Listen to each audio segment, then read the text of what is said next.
The last election was not really an election. We feel that Obasanjo has a very special place in his heart for hating Ijaw people. I think it really boils down to two things. One, trust and accountability. Plus Politics, every weeknight at 7 p.m. on Plus TV Africa.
the call by the Southeast, or the entire South, as it were, is not misplaced. But if you are to compute the number of years that the North has held power from 1999 to this period that we are, 2022, you will discover that the South has held power even more, much as we are not looking at things from that perspective. Olusegun Obasanjo, that I told you in the beginning, had 8 years from 1999 to 2007. He was succeeded by President Yaradua, who was short-lived. After about 2 years to 3 years, we lost President Yaradua, and Goodluck Jonathan, another Southerner, continued until about 2015. Now, if you put this together, you will discover that the South has held on to power for an 11 or more years in the 15 years of the PDP. What we have in this country is a campaign of deceit. People say what you cannot do. You can't give what you don't have. My dear, you can't give what you don't have. In the first place, let me say this to you, that as the campaign comes up, all you're going to hear different slogan. I will build road, I will do this, I will. Now, how will Nigeria trust you? And how will they trust them? It takes track record, what you've never done in the past. One thing that we must be grateful for is that under Dr. Bukola Saraki, the 8th Senate stood up to the failures of the Nigerian, of the executive. We must be grateful for that. I'll give you another example. Never before done. When every time the executive came to the 8th Senate to say, give us an approval for a loan, he always said, the 8th Senate always said, show us how that money is going to be spent. Show us documents relating to that loan, evidence for the application of that funding. Show us how we're going to repay that. Show us documents. Show us a plan from taking the debt to repaying the debt. Show us a plan. And on 11 occasions, the executive refused to do so. If you lose hope, you're gone. There are a lot of things to be hopeless about. But Awolowo taught us. He says, it's not life that matters, but the courage that you bring into it. So this country, like he said, when whether somebody is blind, whether you like Boa Mariwa or you don't like him, the truth was that when he has taken over now, we've seen an improved NDLA. It was like the late Mrs. the NAFDAC woman. When she took over, so when she still started, there is a lie, it's a flash in the pan. But no, after she's gone, we didn't hear NAFDAC again like that. So there are still good people. And before even this query that fell, busting this crime, busting that crime, although anybody with any fair sense of introspection will know there's something wrong with this call. Too publicity. He would go and do an operation, he will put it on paper, put it on social media, he will take picture, and we'll be wondering, what kind of cop is this? But the truth of the matter is this: you can't afford to drown in hopelessness. In fact, for people like us, you just have to fight and regain and reclaim your country. The law should and must apply to all and not some. I mean, our leaders can't keep picking and choosing the laws that they want to obey and the ones that they want to discard. I look forward to a time when accountability will be the watchword of Nigeria's leaders. Maybe then, just maybe then, Nigeria can truly work.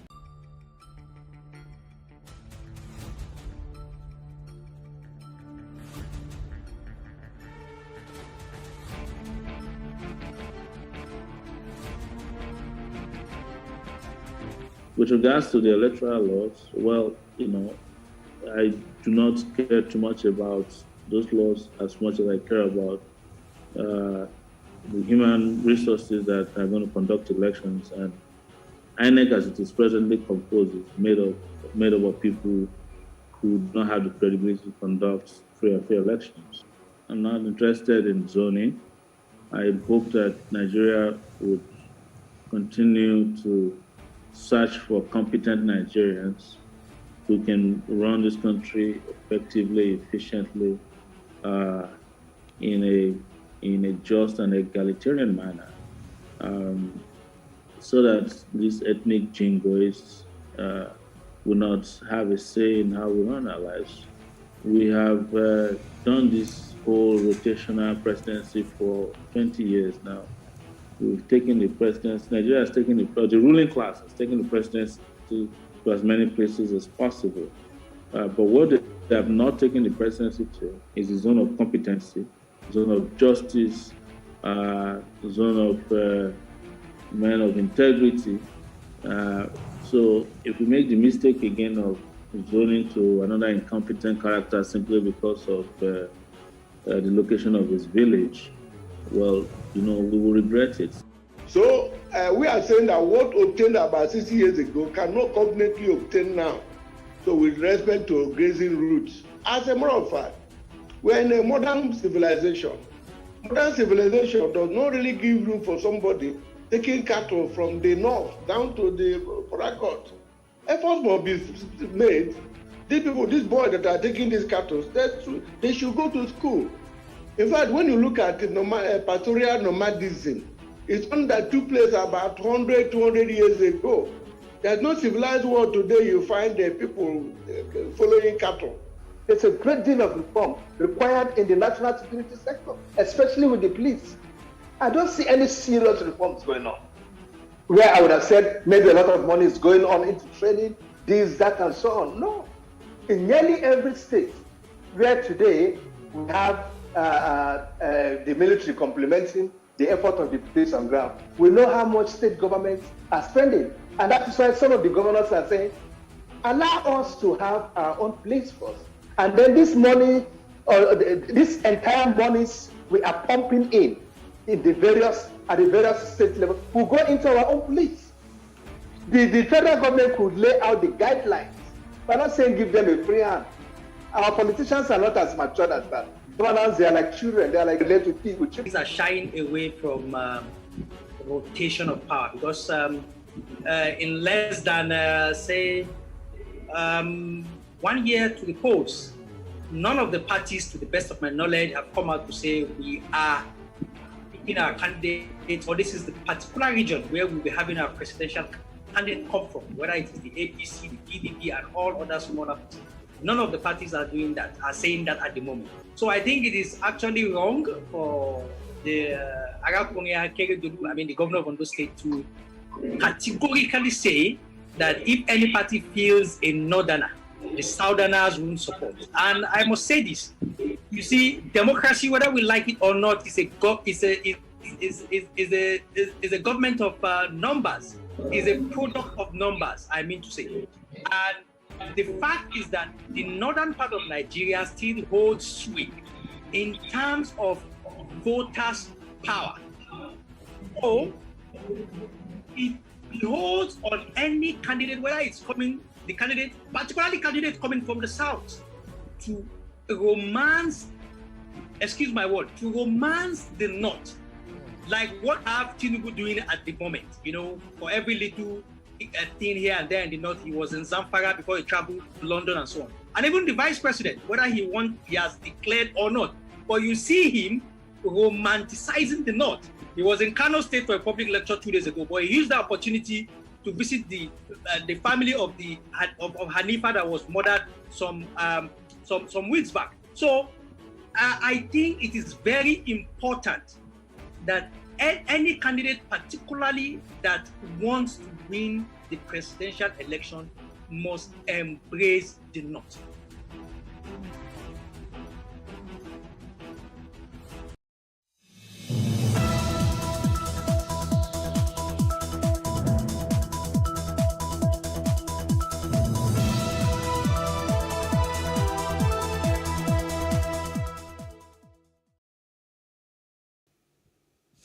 Welcome to Plus Politics right here on Plus TV Africa. My name is Kofi Bartels. On Tuesday, 10 All Progressives Congress governorship aspirants in River State signed a pact to support whoever emerges from the party as its standard bearer in the 2023 general elections. Chibika Mechi-led faction of the party in the state is insisting that the governorship ticket will go to the riverine part of the state. Now joining us to discuss this is the former Director General of the Nigerian Maritime Administration and Safety Agency and a one-time governorship candidate of the All Progressives Congress in River State. He has also previously been a member of the Federal House of Representatives. Dr. Dakuku Peterside, good evening to you. Good evening, Kofi, and good evening, viewers. Nice to have you join us today. I've looked at the communique by these 10 aspirants, and you're there. True. Fact. Why was there a need for the aspirants on the platform of the All Progressives Congress to come out in such a manner? Thank you very much. If you have followed the history of elections in Rivers State, particularly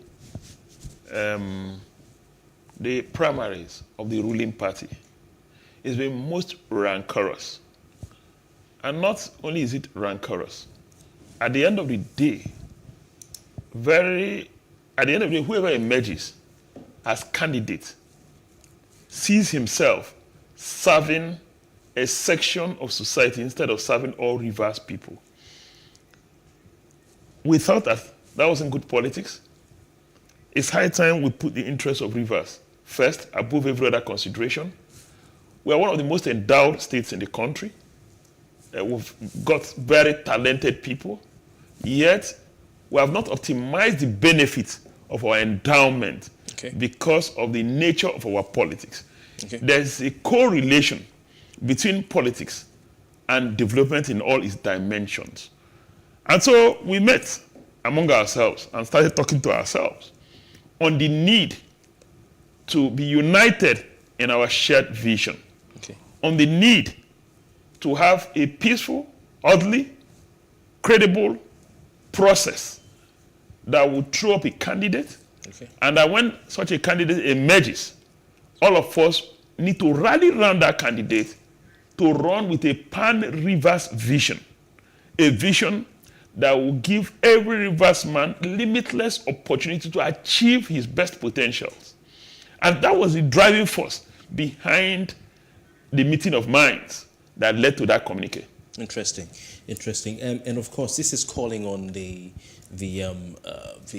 governorship position.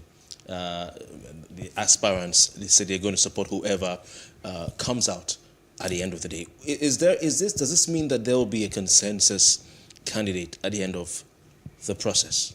Now, both Electoral Act and the constitution of our party made provision for different methods of choosing a candidate. It could be through direct primaries, indirect primaries, or consensus. That's the provision of the Electoral Act. Now, our party constitution has its own provisions. As a people, we realize as aspirants that only one person can be a candidate at a time, and ultimately one person will become governor of Rivers State. And we are convinced beyond any shred of doubt that the next governor of Rivers State will be elected on the platform of the All Progressives Congress. And so we have agreed that the leader of the party in the state has a key role to play to midwife the process. As progressive aspirants. So you're talking about the Honorable Minister of Transportation. That's the leader of the party. Okay, all right. And we agreed amongst ourselves as progressive aspirants that have the interest of Rivers State, that are passionate about the development of Rivers State, that are desirous to see the end of the mess that we currently have in Rivers. The misgovernance, the bad leadership that we have in Rivers. We agreed among ourselves that we must have a process in place that will throw up one of us. And as we do, we must all rally around that person. I think the bigger interest is to achieve the Rivers State of our dream and bequeath the Rivers State of our dream to a new generation of Rivers people. That's key. Okay, all right, interesting. What about the issue of zoning? Because this has been another contentious issue in Rivers State. You know, we have the upline riverine dichotomy or arrangement. Tell us about this decision, if it is indeed true that at that meeting of the aspirants, there was a decision taken to zone the governorship ticket in the APC to the riverine Ijaw. Can you expatiate on that? I can explain this to you. I will not say that the party has officially zoned the governorship of Rivers State to the riverine Ijaws. There's an understanding among the leadership of the party that it is only fair, just, and equitable that the governorship should move to the riverine Ijaws. The riverine part of the state is inhabited by the Jaws, and thank God it's monolithic. One language speaking group, the Jaws. That's an understanding. And you can see that a pattern has emerged. All 10 aspirants for now that have indicated interest are from the riverine Ijaw stock of the state. That does not foreclose those who are not from that area from aspiring. Okay. They have right to aspire. Forms are still on sale. Forms? No, well, we have not even commenced the sale of forms. Oh, you've not So commenced. they're protected by the constitution of the country, constitution of our party. Nobody's going to stop them from aspiring. But the mood of the state, the dominant opinion, the spirit in the state is that governorship should shift to the riverine Ijaw part of the state. That's in our party. And I believe that that's the desire of most Rivers people. Okay. Okay. Interesting. So this is an interesting development. I have never seen the All Progressives Congress since it was formed, Been created. disunited. Yeah, in River State. It's a new era. And you have quite a number of names there. Yourself, you have Tonya Princewell, who stood against you in 2015. You have the likes of Tonya Koh, who was the flag bearer in the last election.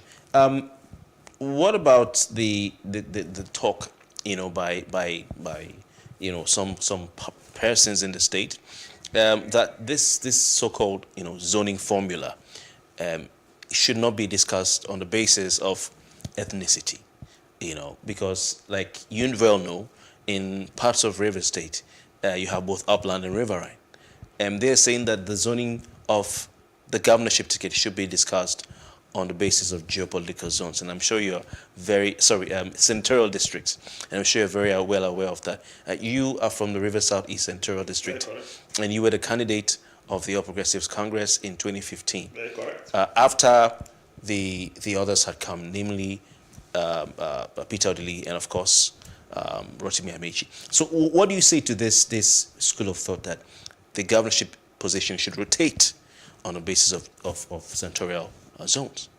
Now, you see, there is merit in the two schools of thought. Whether on the senatorial district basis or on our geocultural political zone basis.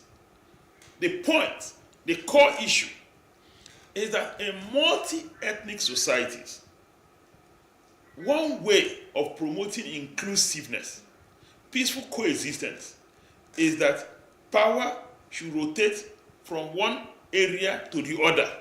And so that is a common thread in the two arguments. Whether it is on senatorial zone basis or geocultural basis. Okay. And so that's a takeaway. All right. That both schools of thought support the fact that in multi-ethnic societies, you need to rotate power and to give people sense of belonging, inclusiveness, promote unity, stability, and peaceful coexistence. That is established. Now, the second thing is that if you say it should rotate on the basis of geopolitical zone, you said it, that on the basis of geopolitical zone, you have both the riverine and the upland part of the state in all of the three senatorial districts. Yeah. That's also established. Now, the second dimension is on geocultural basis. Geocultural basis is that before now, Rivers people, you have two predominant cultural divide. The riverine divide, it might just be called riverine. Okay. They're actually predominant Ijaws. Okay. So you're looking at Okrika, Ogobolo, Ogobolo is Ijaw. Of course, Opobo. Opobo is Ijaw, Andon is Ijaw, Boni. They are all predominant Ijaws. Okay. Then on the upland part, you have two dominant language groups. Okay. What they call the Igboid and the Ogonad. The Igboid group is made up of the Che, Omoma, the Orashi LGAs, the Ikwere LGAs, then the Ogonis. So all along, before the present era, most of our politics was played along the line of cultural groups. Language and cultural groups. Okay. And so there's merit in the riverine upland dichotomy based on culture. There's also merit in geopolitical or senatorial districts. But there's also an intersection between the two. So I think that the issues are not mutually exclusive. They are correlated. Okay. All right. So they are correlated. Which should obtain? Should it be the sectorial zoning arrangement, or should it be? You know where I'm coming from. All right. Now, you know where I'm coming from. You know. So where should it be? Because there seems to be some fire coming from some quarters that it should be on geopolitical basis. Senatorial basis. Yes. You had, for instance, Peter Lee came from a particular senatorial district, and then after that, Amechi came from one other senatorial district, and now it's the turn of River Southeast. And the talk is that you were presented as a candidate by the All Progressives Congress because you're from River Southeast. I like to make this clear. I think that the most critical thing in Rivers, like in many other states in the country, is can we produce a candidate that is competent, that's got character, that's a clear vision of how to turn around the state and put the state on the fast lane, put the state on the path of growth. That's the most critical element in this whole debate. And you're sure the APC can give that? I believe that you can find them both in the riverine part of the state and in the upland part of the state. You can find them in the 3 senatorial districts. And there can also be a marriage. If you want, it is also not fair that only the upland part of the state produces the governor all the time, not the riverine part of the state. Yes, you must have some arrangement to accommodate the 3 senatorial districts. The argument is also valid that, Rivers West went or produced a governor in Dr. Peter Dili. Rivers East produced governors in Right Honorable Chukwukadosi Amechi, Celestino Meha, and Nyesom Wike. And, Rivers Southeast is here to produce a governor. But if we're sensitive to our cultural divide, if we're so this is historical cultural fault lines, then we also need to accommodate the riverine Ijos. Okay. And there are riverine Ijos in that senatorial district. All right. So some have pointed out also that even if you go down to the tertiary institutions and how the youth even divide positions in their organizations, it's been historically on upland riverine accommodation or understanding. And some also pointed out, even if you look at the positions of governor and deputy governor, it's always been like that. Riverine upland. Yeah, is that the situation? And how does that really capture how it should be? Yeah, but that's already established. That I said the era before now, we've always played our politics along those cultural lines of upland riverine, acknowledging the fact that the judge, you must be sensitive to the yearnings, aspirations, and accommodation of the judge. That's established. I don't think there's anybody that disputes that. Okay. That's one. Now, the second thing that we cannot fault is the fact that senatorial district is more recent. Before now, the senatorial district was arranged in such a way that all the riverine LGAs were in one senatorial district. Okay. Then the upland LGAs were split in about 2 or 3 senatorial districts. But that has changed lately. And so this led to new dynamics. And as these dynamics evolve, we too must evolve our politics. We must be more sensitive to the most important is accommodation, inclusiveness. That's key. All right. So this must continue. Upland riverine, sharing power and rotating power amongst themselves. That's the best way to go. The point I need to make is this.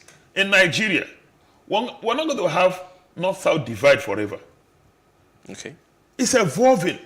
As our politics gets matured or democracy gets entrenched, what will be most critical will be the credibility, will be the competence, will be the character of candidates. And I believe that that's the kind of thing that will also evolve in Rivers. Okay. It will get to a point where it wouldn't matter whether you are riverine or upland, whether you are southeast, southwest, west or east senatorial district, it will become immaterial. It will get to a point where the most important thing for consideration will be the fact that you've got capacity, you've got the right vision, you've got the competence, you've got the character, you've got the track record to turn around Rivers and put Rivers on the path of growth. I think that's critical. Interesting. Today, if you look at the data, it's not anything to cheer about. Whether data on security, you know, we are one state with high unemployment rate, despite the fact that we're the oil and gas capital of the country. All right. Now, we're one state that our educational statistics are literally on the negative. Is this been through the years or just in recent years? In recent. Okay. Of recent. All right. Okay. Interesting. Dr. Kuku Peter side. If the agreement from that meeting, as captured in the communique, by the 10 governorship aspirants on the platform of the APC, is to be implemented, of course, you have to go around and consult with stakeholders of the APC. And you've said it here, that consensus communique and then the agreement reached, to zone the governorship ticket to the Riverine Ijaw part of River State, comprising 10 local government areas, is not one that is it's from the party. It's not binding on everybody. It's binding on the 10 of us that endorsed that document. So it means that we going forward. Any other person who wants to aspire, you are free to aspire. So going forward, it means that there might be some sort of consensus candidate coming amongst the 10 of us. Yes, fantastic. But what happens if that is not achieved? Of course, we're aware of the. It will definitely be achieved. We've already signed. We've already endorsed it, and we did that willfully. We're not compelled by anybody, not by the leader of the party, not by anybody. Okay. Out of our own volition, we decided to come together, call ourselves progressive aspirants, decided that by some consensus arrangement, only one of us will run. But your colleague and friend, in all, let me say, party member, Senator Magus Abbey, he said that there is, I just want to quote his words, or the words, the report. It says that the constitutional party does not provide for the emergence of a consensus candidate. Well, I don't think that's absolutely correct. Okay. The latest amendment to our constitution, in line with the provisions of the Electoral Act, made provision for consensus. That's the latest amendment. Oh, really? To our constitution. The amendment that was effected in the last convention. But that's not the issue. Even with a consensus arrangement, you will still present yourself for primaries. You can choose, because consensus means that everyone who is aspiring must sign jointly that we agree to this decision. Okay. And so, if 10 of us all have agreed that we agree to a consensus, and you, Kofi Batter, say, I'm not in agreement with that consensus, you have right to go and aspire. So going by the new Electoral Act? Not just Electoral Act. Okay. That's the meaning of consensus, meeting of minds. So you can choose not to be part of our consensus arrangement. Okay. So we'll finish in our own arrangement amongst 10 of us. Present one person. Kofi Batter said, I'm not part of your consensus arrangement. I'm supported by the constitution of the country, supported by the constitution of our party. I put myself forward. And as you put yourself forward, it is for the delegates to choose between the person who emerged from the consensus arrangement or you, Kofi Batter, who is running solo. Interesting. I don't know if you get the message. Yeah, definitely. And so the fact that we have a consensus arrangement does not stop other persons from aspiring. Okay. But of course, the people have the final say. The ultimate choice belongs to the people. The All Progressives Congress in River State has refused, let me not say intentionally, but has not been able to get itself out of the situation it found itself in. Of course, we know that in 2019, the party was not on the ballot. We know the plethora of court cases, the plethora of parallel chairmen that have emerged from the party. Has the party finally gotten its house together under one leadership that will not be stopped? Now, I can say this to you. I don't think there's been any dispute about Right Honorable Chukwuedo Amici being leader of the party. I don't think there's any dispute. We're talking about the chairman and now, the state working currently, committee. Today, I don't think there's either a case in court or anything challenging the election of Chief Emeka Bekee as state chairman of our party. I'm not aware of either a court case, a petition, or anything at all, anybody So challenging you're sure the what happened in election. 2019 cannot repeat itself? I am not God, I'm human. Okay. I'm not God. All right. But to the best of my knowledge, I don't believe that what happened in 2019 can repeat itself. The indicators are not there. The signals are not there. I think we're a lot more organized. Yeah. We're more united. We're more focused We've had than ever. several parallel chairmen. I mean, Wogu Bombs is there. We have the likes Wogu has never laid claim to being chairman of the party. But at a point, he was he went to the national. He aspired to be national vice chairman South, and actually contested. Okay. But he was not elected. We have the likes of Golden Shoma, and there's a certain gentleman whose name doesn't come to mind. Golden picked up for him. He wanted to contest for chairman of the party, but did not contest ultimately. All right, and the other gentleman whose name I can't remember, the one before Golden, who had to step aside. But anyway, so you're saying everything is now settled in the APC in River State? You know, the way it works in politics, and I'm sure you know, even in families. Now, peace and unity is a process. We will not get to a time where we say in Nigeria, everybody is united behind the president or united behind the governor. It is usually a work in progress. And I believe that reasonably, the All Progressive Congress in Rivers State is united, and that we're very focused on winning the next election. You know, Rivers people have realized that their hope today lies with the All Progressive Congress. We've experienced bad governance in the past 7 years.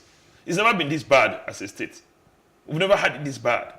Okay, just before we go, you're back in the running to be the governor of River State, like you were in 2015. How different is Dakuku Adol Peterside, the candidate, from 2015 to Dakuku Adol Peterside, the prospective candidate of 2023? Well, Dakuku Peterside of 2015 is different from Dakuku Peterside of 2023 in 4 key dimensions. Okay. This is a man who is deeply more experienced than before. By 2019, I've not served, at 2015, I had not served as Chief Executive of a Regulatory Agency. Today, I've served as Chief Executive of a Regulatory Agency. So, apart from understanding how the executive arm of government functions and the legislative arm, I've served at the federal level, at the agency level. I've also played at the international scene. I was chairman of the Association of African Maritime Administrators, and that's a global scene. I understand now the relationship between subnationals and supranationals. That I understand clearly.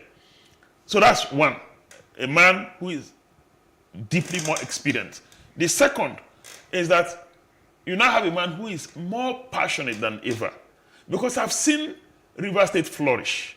I've seen good leaders in River State. I've seen very bad leaders. We don't have time. Selfish. Okay. Leaders whose only preoccupation is primitive acquisition of wealth. Leaders whose understanding of development is brick and mortar. Who are you referring to? I'm not referring to anybody. I'm only saying I've seen 2 eras: golden era of Rivers, right, and I've seen the dark ages of Rivers. That has fired my passion. All right. And more than ever, I am desirous of making a difference, not just for today, for the sake of posterity. All right. We have That's the second way. We have to leave it at that.